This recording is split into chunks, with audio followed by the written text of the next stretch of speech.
હવે સંખ્યાબળની દ્રષ્ટિએ આ ચૂંટણીમાં રાજ્યસભાના સાંસદ અને લોકસભાના સાંસદો મળીને વોટિંગ કરતા હોય છે. ગુજરાતની જનતાને લોકતાંત્રિક આવાજના રાષ્ટ્રીય સંયોજક રજનીશસિંહ તોમરના પ્રેમભર્યા નમસ્કાર. દોસ્તો, આજે હું પોતાનો વિચાર રજૂ નહીં કરી રહ્યા છું. ઉપરાષ્ટ્રપતિ ચૂંટણી પછી ઉપરાષ્ટ્રપતિ ચૂંટણી દરમિયાન શું ખેલ થયા છે અથવા ખેલની આશંકા છે એના ઉપર ભારતીય ટ્રાઇબલ પાર્ટી એટલે છોટુ દાદાની બીટીપી પાર્ટી તરફથી ડેડિયાપાડા જિલ્લા પરિષદના ભૂતપૂર્વ સભ્ય અને ડેડિયાપાડા જિલ્લા પરિષદમાં સ્ટેન્ડિંગ કમિટીના ભૂતપૂર્વ કારોબારી સભ્ય રહી ચૂક્યા બહાદુરસિંહ વસાવા પોતાનો વિચાર રજૂ કર્યા છે. બહાદુરસિંહ વસાવા છોટુ દાદાના બહુ નજીકના વ્યક્તિ છે. હું જ્યારે છોટુ દાદાથી મળવા ગયા હતા તો બહાદુરસિંહ વસાવાના સહયોગથી હું છોટુ દાદાથી મળી શક્યા હતા.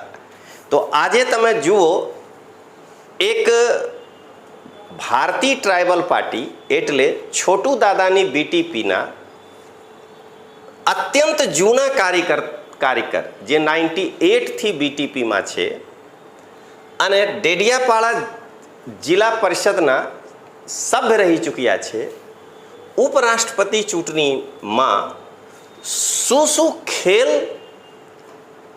થયા છે એ બહાદુરસિંહ વસાવા સાહેબ જે અનુભવ કરી રહ્યા છે એના વિશે તમે જાણો. તો મિત્રો, તમે આગળ બીટીપીના સક્રિય કાર્યકર અને છોટુ દાદાના નજીકના વ્યક્તિ બહાદુરસિંહ વસાવાથી સુનો. તમામ મિત્રોને થોડું હમણાં 9 તારીખે ઉપરાષ્ટ્રપતિની જે ચૂંટણી ગઈ છે એના સંદર્ભમાં કહેવા માગું છું કે આ ચૂંટણીમાં મુખ્યત્વે એનડીએ નેશનલ ડેમોક્રેટિક એલાયન્સ અને ઇન્ડી જે ઇન્ડિયા ગઠબંધન છે એની વચ્ચેની હરીફાઈ હતી ઉપરાષ્ટ્રપતિની ચૂંટણીને લઈને. આ ચૂંટણીમાં વિશેષ કરીને હરિદેસાઈ અને અશોક વાનખેડે જેવા વરિષ્ઠ પત્રકારોએ જે એનાલિસિસ કર્યું છે એના સંદર્ભમાં અને દેશમાં જે કંઈ થઈ રહેલું છે રાજકીય રીતે ઉપરાષ્ટ્રપતિની ચૂંટણીને લઈને એના વિશે થોડું કહેવા માગું છું. ઉપરાષ્ટ્રપતિની ચૂંટણીમાં આમ જોવા જાય તો ઇન્ડી જે ગઠબંધન છે ઇન્ડિયાનું એલાયન્સ એને 300 વોટ મળ્યા અને જે એનડીએના ઉમેદવાર છે એને 452 વોટ મળ્યા છે. હવે સંખ્યાબળની દ્રષ્ટિએ આ ચૂંટણીમાં રાજ્યસભાના સાંસદ અને લોકસભાના સાંસદો મળીને વોટિંગ કરતા હોય છે. પણ આમાં એક રસપ્રદ વાત બહાર એવી આવી છે કે જે આમ આદમી પાર્ટી ખરીને એ આમ આદમી પાર્ટીના જે સંયોજક પોતે કેજરીવાલ છે એ પોતે એવું કહે છે કે અમે આરએસએસના જ માણસો છે, જનસંઘી લોકો છે. તે આ ચૂંટણીમાં સાબિત કરી આપ્યું છે અને આમ આદમી પાર્ટી ભાજપની જ બી ટીમ છે એ પણ સાબિત થઈ છે. કારણ કે એમના સાંસદોએ 6થી વધારે સાંસદોએ એનડીએના ઘટકના જે ઉમેદવાર છે હતા અને હમણાં ઉપરાષ્ટ્રપતિ બન્યા એમને વોટ આપ્યું છે અને એ વોટ આપીને એવું સાબિત કર્યું છે કે અમે બીજેપીના જ બી ગ્રુપ છે. અને ઘણા જે મિત્રો ગુજરાતમાં દોડતા ફરે છે આમ આદમી પાછળ, એ લોકો પણ પાછલા દરવાજે મોદી ભક્ત જ કહેવાય એમ. કારણ કે આમ આદમી પાર્ટી આ લોકોને સપોર્ટ કરી ઉપરાષ્ટ્રપતિની ચૂંટણીમાં, તો એ પણ મોદી ભક્ત જ ભવિષ્યના છે એ મારે કહેવાનું છે.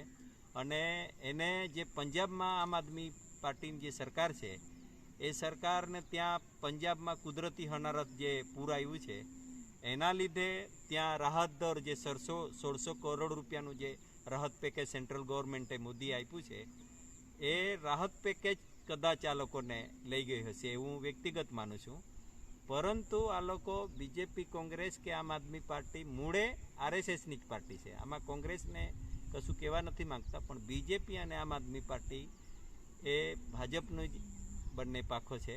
એ પ્રજાએ વિચારવું જોઈએ. એટલે આપણા જે યુવા વર્ગ બીજેપીના વિરોધમાં આમ આદમી જોડે જોડાઈને જે દોડતા ફરે છે, એમણે વિચારવાનું રહ્યું કે ખરેખર આમ આદમી પાર્ટી શું કરી રહી છે.